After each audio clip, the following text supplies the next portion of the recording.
Sekarang masuk story yang kedua pula, story Wind Pillar, Sanemi Shinazugawa. Sanemi ni, dia pun merupakan anak sulung daripada 7 orang adik-beradik. Adik kedua dia ni adalah Genya Shinazugawa. Sanemi punya keluarga ni boleh kata broken jugalah sikit. Sebab bapak Sanemi ni, dia jahat and dia jenis abusive dengan anak-anak dia. So, bapak dia ni selalu pukul mak Sanemi and juga adik-beradik dia yang lain ni. Tapi masa bapak dia ni pukul Sanemi dengan adik-beradik dia yang lain, mak dia ni akan lindungi dia orang. And last bapak dia ni terkena karma jugalah. Bapak dia ni mati ditikam orang. So Sanemi dengan adik-beradik yang lain pun rasa macam dia kenalah apa yang sepatutnya dia dapat. Dia orang tiadalah rasa sedih sangat pun. Lepas bapak dia orang ni mati, Sanemi dengan Genya ni dia orang berjanji antara satu sama lain untuk sarah family dia orang. Bagi dia orang tanggungjawab dia orang sebagai anak tu terletak di bahu dia orang berdua sebagai abang yang tua lah. Sanemi anak pertama and Genya anak yang kedua. Guys, kalau korang ni fan anime, kalau korang tengah cari baju-baju anime yang cantik sebagai contoh macam anime Solo Leveling, Uchiha, Naruto, One Piece, Kaiju nombor 8 dan macam-macam lagi, ataupun korang nak cari hoodie anime yang cantik, Attack on Titan pun ada, korang boleh terus je order dekat tag Shopee yang aku ada letak dalam video ni. Okey, harga murah, lepas tu padu. Satu hari ni, masa tu mak dia orang ni tengah keluar and mak dia ni tak balik sampailah petang. So Sanemi dengan adik-beradik dia yang lain ni risaulah, mana mak dia orang pergi sampai petang tak balik-balik lagi. Jadi Sanemi ni dia keluar rumah lah, dia cari mak dia, while Genya pula yang duduk jaga adik-adik dia ni di rumah. So masa Sanemi tengah cari mak dia tu, dia found out yang mak dia ni dah berubah jadi demon and mak dia ni tengah pergi balik rumah dia orang. So Sanemi yang dah perasan mak dia ni dah jadi demon, dia cubalah halang mak dia ni daripada balik rumah, tapi dia gagal. Sampai jam mak dia tu ke rumah dia orang, mak dia ni terus bunuh ke semua anak-anak dia kecuali Genya. Genya time tu dia dapat survive, tapi dia dapat luka lah juga di muka dia yang sekarang kita nampak tu. Dan masa tu tengah mati lampu, jadi Genya ni dia tak nampak apa benda yang serang dia tu. So dia ingat masa tu yang serang adik-beradik dia ni adalah hewan liar. Dia tak tahu masa tu yang itu adalah mak dia yang dah jadi demon. So Sanemi ni pun dia sampailah and dia tackle mak dia ni keluar pergi rumah. Dia dah sediakan pisau lah di tangan dia untuk lawan dengan mak dia ni. So masa dia orang tengah berlawan ni, mak Sanemi ni cakar muka dia, keluarlah darah dari muka dia tu kan, and mak dia start jadi pening. Untuk pengetahuan korang, darah Sanemi ni adalah darah yang istimewa, di mana aroma darah dia ni akan buatkan demon ni jadi pening. So tu pasal mak dia ni pening masa tengah lawan Sanemi tu. Jadi lepas Sanemi nampak yang mak dia ni dah jadi pening, dia ambil kesempatan tu, dia bunuh mak dia. At the same time juga, masa tu Genya sampai and Genya nampak yang abang dia ni dah bunuh mak dia. So masa tu Genya ni terkejut and dia confused kan masa tu dengan apa yang terjadi. Lepas tu dia tuduh abang dia ni pembunuh. Dia cakap dengan abang dia, kenapa abang bunuh mak? Kenapa abang bunuh dia? Abang ni pembunuh. Itu yang dia cakap dengan Sanemi.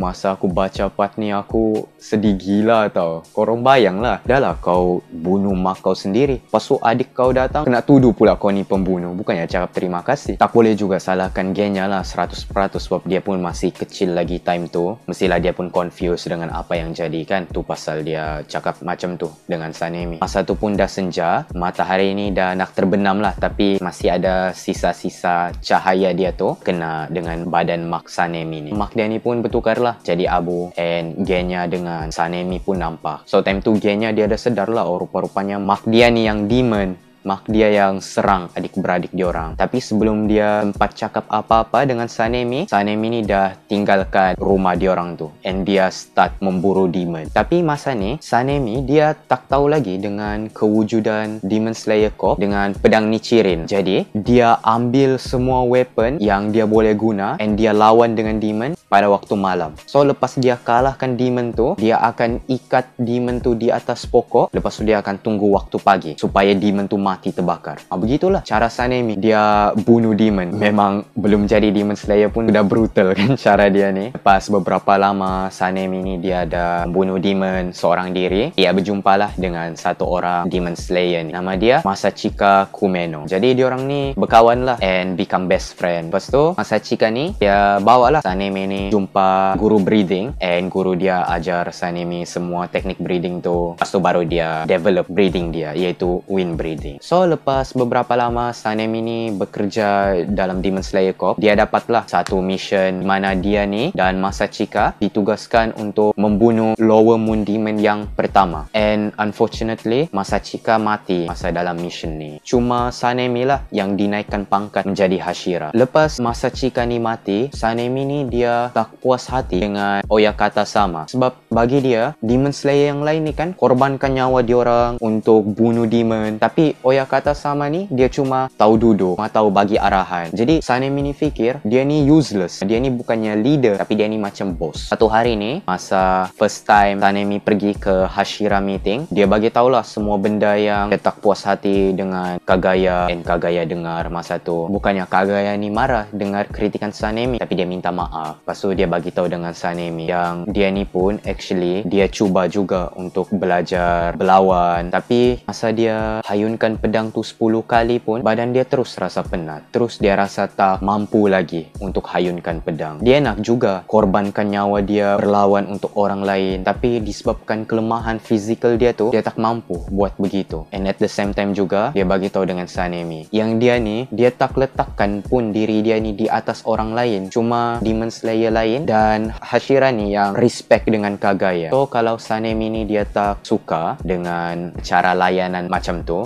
dia tak perlu follow. Dia okay je kalau Sanemi ni nak cakap kasar dengan dia, nak biadab. Kagaya okay je. So masa Sanemi dengar Kagaya cakap begitu, dia terdiam lah. Dia tak mampu cakap apa-apa dah. Kagaya sambung lagi. Dia minta maaf lah dengan Sanemi yang dia dah panggil Sanemi ni pergi Hashira meeting lepas kematian Masachika. Sebab bagi dia mestilah berat kan, kau dah hilang orang yang kau sayang, lepas tu terus kena panggil lagi pergi meeting. Jadi masa Sanemi dengar yang Kagaya sebut nama Masachika, dia terkejut lah. Macam mana Kagaya ni tahu nama kawan baik dia tu? So Kanae Kocho yang masa tu pun ada dalam Hashira meeting, dia bagi tahu dengan Sanemi yang Kagaya ni actually dia dah hafal setiap nama Demon Slayer yang mati beserta background diorang masing-masing. Jadi lepas Sanemi dengar, dia pun terkejut lah. Dia fikir, aku pun mana aku ingat nama Demon Slayer lain yang aku pernah berlawan bersama-sama. Tapi Kagaya ni dia ingat pula. Masa tu dia macam impress lah sikit dengan Kagaya kan. Dan Kagaya datang dekat dengan Sanemi. Dia bagi tahu dengan Sanemi, setiap Demon Slayer ni diorang ada tinggalkan wasiat diorang masing-masing. Tapi yang peliknya, setiap isi kandungan wasiat diorang tu semua sama. Semua Demon Slayer lain semua tinggalkan wasiat yang sama. And dia bagilah wasiat Masachika ni dengan Sanemi. Jadi Sanemi baca wasiat tu, dia found out yang Masachika ni dah anggap diri dia ni sebagai adik lelaki dia. Diorang harap yang dunia ni takkan ada demon, supaya orang-orang yang diorang sayang ni dapat hidup aman, dapat hidup bahagia. Lepas tu, and walaupun diorang ni tak berada di sisi diorang